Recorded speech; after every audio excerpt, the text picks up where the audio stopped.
Hello everyone and welcome back to my channel dito sa Seryosong Usapan with Kuya Jun. Of any person. Ang ating topic ko sa ngayon ay tungkol sa House of Representative hearing on legislative franchises. Dito ay tungkol sa NGCP at bakit ho ba nag-conduct ng hearing ang NGCP patungkol dito. So ating hong pag-uusapan yan at tatalakayin. Bagamat medyo mahaba ho yung naturang hearing, ay medyo kinuha lang ho natin yung maikling portion na kung kailan ay itong si Congressman Rufus Rodriguez ang nagsalita or siya yung nagtatanong or nagtanong. At atin munang panoorin at pagkatapos doon ay tsaka natin siya bibigyan ng seryosong usapan. Against the chief technical officer holding this position that it violates the law. As of this moment, Mr. Chair, there is no filed complaint regarding that matter, Mr. Chair. And so therefore, once again, I'm saying that there is no violation at all. And so, chairman can be a foreigner, chief technical officer can be a foreigner. Now, it's clear. Now, let's go to the most basic, the most important constitutional, what pervades the Constitution, and that is national security, Mr. Chairman. It is not mentioned in the Constitution, but in every section, every article of the Constitution, always national security. What is there is national territory, national development, and all of this. So then we go now to the issue of the Chinese with the NGCP. Okay. So now, you stated, Attorney Sagayo, that indeed you have a memorandum of agreement between you and NICA, correct? And NICA, Mr. Chairman, is the primary intelligence gathering and analysis of arm of the Philippine government, carrying out three functions: overt, covert, clandestine intelligence operations. So we have to find out on this issue of national security, which is brought about during the last hearing and then now, that the Chinese are there, and therefore there is this is a question of national security because the Chinese interferes with the NGCP, interferes in its operations, its decision making, and therefore if they are there, it therefore creates a problem on national security, and which all of us Filipinos will be against if there is any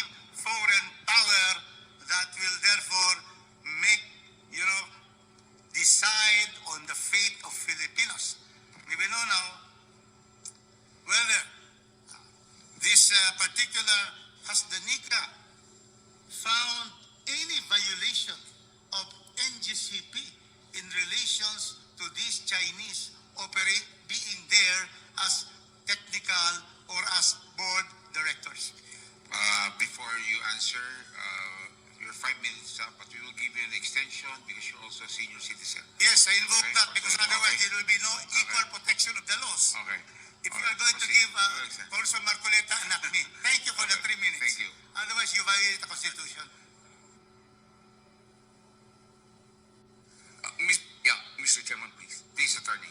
No finding of any violation by NICA. Thank you, Mr. Chairman. Thank you. And since when did you have this memorandum allowing NICA to really go into the operations, go into the your distribution system and the influence of the Chinese in the NGCP?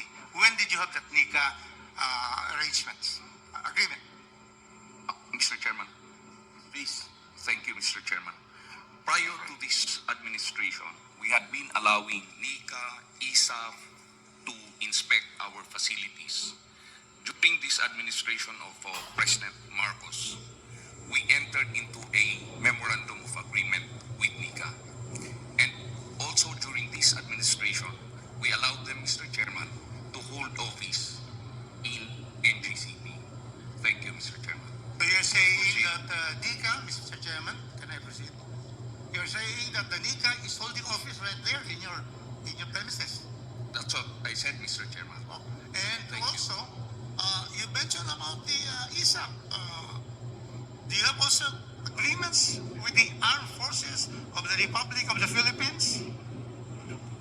Mr. Chairman, with respect to the armed forces of the Philippines, we have agreements in the local level with respect to the protection of our facilities. And we also have an agreement with the armed forces of the Philippines with respect to reservists. We have reservists who are employees of NGCP who committed themselves to protect the transmission facilities. And Attorney Samboy here is a lieutenant colonel of the reserve forces of the armed forces of the Philippines. Thank you, Mr. Chairman. So, in all the operations from the time you started in 2008 up to now, has there been any derogatory report and you have been asked by the NICA, the armed forces, and all the intelligence bodies here that you have to be, there are violations in terms of possibility. We're talking about possibilities.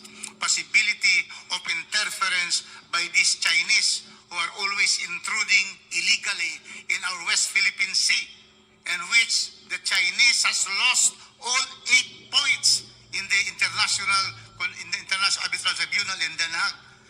Was there any to alert you? Because the NICA is the primary intelligence gathering and analysis of our country. Was there anything from the time you operated up to now that NICA has called your attention to violations? Mr. Chairman, there's none. We haven't received any notice from NICA, from ISAF, that we are violating security measures and laws. Thank you, Mr. Chairman. And my final question is to the President Anthony Almeida. You're under oath. Where is Anthony? Mr. Almeida, please take your respective seat. I think he went to the restroom. Yeah. Do you assure this August committee on franchise, with our distinguished members here present and the valued resource persons, can you state you're under oath that there is no possibility of interference from the Chinese in our operation, especially in the supply of electricity in this country, which was also stated by the chairman, no less than Henry C. Sr., that there is no possibility at all, and everything is fake news, that the Chinese can interfere and can black out the entire country. Can you say that categorically, unequivocally? Mr. Almeida, you're under oath. Yes, Mr. Chair. Yes, there is no possibility that as far as I'm concerned, as a Filipino citizen and as a reserve also of the armed forces, I categorically say that there's no possibility, Mr. Chair, that the Chinese can, Thank you. And with that, Mr. Chairman, it is clear that the NGCP has not violated any constitutional provision and even the principles underlying the Constitution. Number two, Mr. Chairman, it has clearly followed all the provisions of its franchise. Third, all that they have done has been approved by the ERC. The pass on of the franchise tax and all the cross ownership and also the public offering. So, Mr. Chairman, I do not see how we can continue with this hearing when there are no violations. Okay, Could delve on that. hanggang doon lang ho yung kinuha nating portion. At ano po ba yung ating nakita doon na pinupunto doon sa tinatalakay? Okay, ang pinag-uusapan ho doon ay tungkol ho sa chairmanship at tungkol sa operation at tungkol sa national security. Bakit ho napaka-importante yung mga bagay na yun? Okay, unang-una, ano po ba yung national or ano po ba yung NGCP? Okay, ang NGCP ay National Grid Corporation of the Philippines. It's a private corporation that operates, maintains, and develops the country's power grid. So, ang NGCP ay privately owned at ito ay ino-operate ng corporation companies. At ang mga company na nag-ooperate dito ay meron ho silang kanya-kanyang share. So atin hong babanggitin yung mga company or mga shareholders dito sa NGCP. Okay, ang State Grid Corporation of China ay meron silang 40% share. Ang Synergy Grid and Development Philippines or NGCP or SGP ay merong 60% share. Monte Oro Grid Resources Corporation ay merong 30% share. At ang Calaca High Power Corporation ay merong 30% share. So, ang NGCP, ito ho yung, or ano po ba yung tinatawag na grid? Bakit tinawag siyang National Grid Corporation of the Philippines or NGCP? So, yung tinatawag na grid,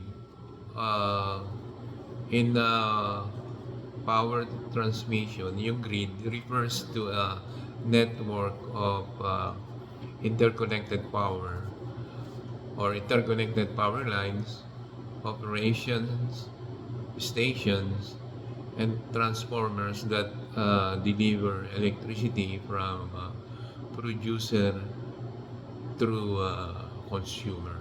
So, ibig sabihin, yung power transmission grid ay yun ho yung nagsusupply ng kuryente ng buong Pilipinas from generation through to transmission to distribution.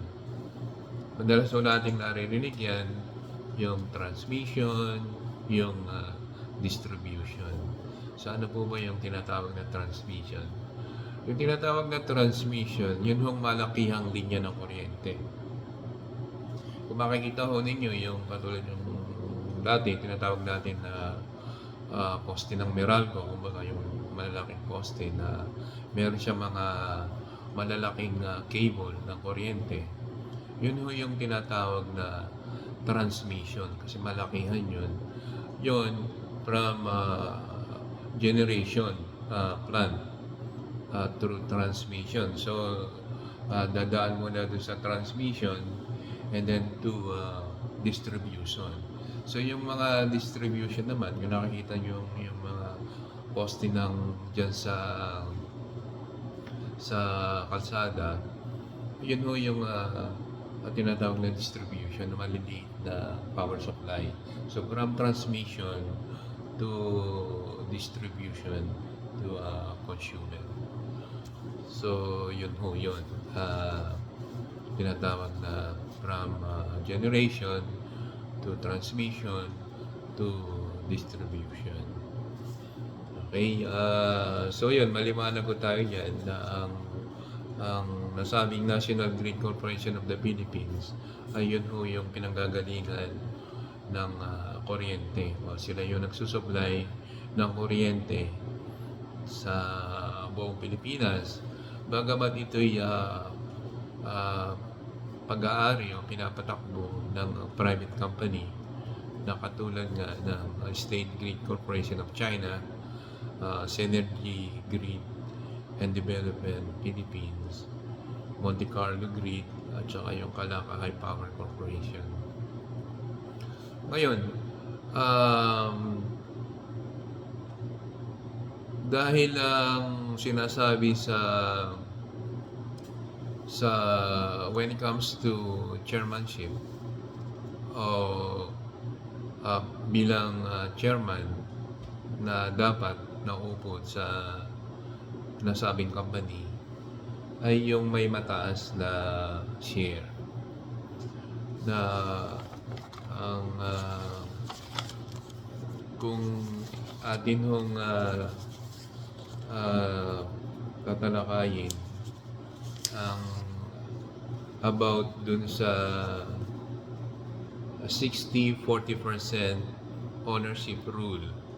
So ang sinasabi dito, the 60-40% ownership rule, it is a law that limits foreign ownership of certain businesses to 40%. The remaining 60% must be owned by Filipino citizen or entities. So, ngayon, ang patungkol naman sa chairman, kasi binanggit kanina nabanggit ni Rufus Rodriguez na it can be foreign daw, it can be foreign yung uupong chairman at it can be foreign daw yung uupong sa chief technical officer. So, tingnan naman natin kung bakit yung sinasabi niyang pwede daw na foreign yung umupong chairman at pwede din yung foreigner ang bilang uupong chief sa technical operation. At yan ho ay tatalakayin ho natin patungkol sa national security. So, ang sinasabi ho sa ating batas, no, in the Philippines, a foreign company with only 40% ownership in a business operating under government or under government agency is generally not allowed to hold the position of chairman. So doon pa lang, sablay na ho itong si Rufus Rodriguez na sinasabi niya na it can be foreign ang pwede bilang chairman. At yun na nga, sa nabanggit natin, dito sa NGCP, ang Chinese or ang State Grid Corporation of China ay meron lang 40% share. Pero ang umuupong chairman o kasalukuyang chairman dito sa NGCP ay Chinese. At yun nga, nakapagtaka kung bakit ayon dito kay Representative Rufus Rodriguez ay okay lang daw na maging foreign yung uupong chairman dito sa agency na to na pag-aari ng Pilipinas. Bagamat ito'y pinapatakbo ng corporation na yun na nga, yung corporation na may kanya-kanyang share. At ito nga, itong greed of China ay merong 40% share, pero siya yung kasalukuyang umuupong chairman na ayon naman sa saligang batas ay hindi ho pinapayagan na humawak bilang position as a chairman ang isang foreigner sa agency na pag-aari ng or under Philippine agency, kumbaga. So, doon pa lang ay medyo sablay ho yung si Congressman Rufus Rodriguez. Tapos ito pa, yung chief technical officer nitong NGCP ay isa ring Chinese. Biruin nyo yung sa operation, yung technical operation, yung chief technical operation ay Chinese. So, ibig sabihin, nasa kanila yung power dun sa pag-ooperate ng itong power grid. At isa pa, itong grid of China, ang siyang namamahala sa operation nitong NGCP through Nanjing Automation Research Institutes. So sila yung namamahala sa operation, at yung mga kagamitan dito sa pagpapatakbo nitong power supply dito sa NGCP ay galing ho sa China. At yun ay ino-operate nitong NARI, itong Nanjing Automation Research Institute. So hindi ba nababahala si Congressman Rufus Rodriguez na when it comes to operation, ayan nag-ooperate yung chairman, yung technical officer ng operation, ang chief nito sa operation ay Chinese. Tapos yung mga equipment nila na ginagamit ay nanggaling sa China. So ibig sabihin, nasa control halos lahat, 100% control ng China or ng Chinese company yung operation ng NGCP. So ang mahaba yung yung introduction na about national security, pero hindi niya kinuha yung operation, hindi niya pinaliwanag na yung operation nitong NGCP ay ang nag-ooperate ay itong Chinese company, na pati yung ano nila, yung equipment nila ay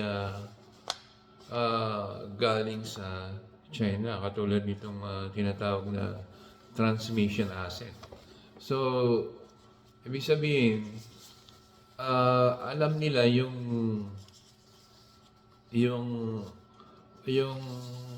operation nitong power grid through their transmission asset. Ano ba yung transmission asset? Yun yung tinatawag na physical component na electrical power na yun, pwede nilang kontrolin yung operation remotely. Kasi sa kanila galing yung sa kanila galing yung component na yun. So, yung data nun marahil alam nila at alam nilang kontrolin ito through remotely. Hindi na kailangan isi-switch nila to turn it off dun sa physical switch na tinatawag. Kasi sila yung sa kanila galing yung component na yun. At sa kanila galing yung data. So, ibig sabihin, may tendency na pwede nilang kontrolin kahit remotely, kahit malayo sila. O ibig sabihin, kahit nasa China sila, pwede nilang kontrolin yung power operation. O pwede nilang i-shut off yung power na kahit sila ay nasa China or saan man silang sulok ng mundo. Kung dala-dala nila yung data na, kung dala-dala nila or alam nila yung data na connect dun sa tinatawag na transmission asset na galing sa kanila or your physical component. Yun yung pagkakaintindi ko. Kaya dun sa naturang hearing ay dun lang ako bumili dun sa mga pagtatanong nitong si Congresswoman Jinky Luistro. Kasi yung mga pagtatanong niya ay may punto na lahat ng katanungan niya na tungkol sa chairmanship, tungkol sa ownership, tungkol sa operation, at tungkol dito sa national security. Malayong-malayo dito sa pagtatanong nitong si Rufus Rodriguez. Kaya kung panonoorin ho nyo ulit itong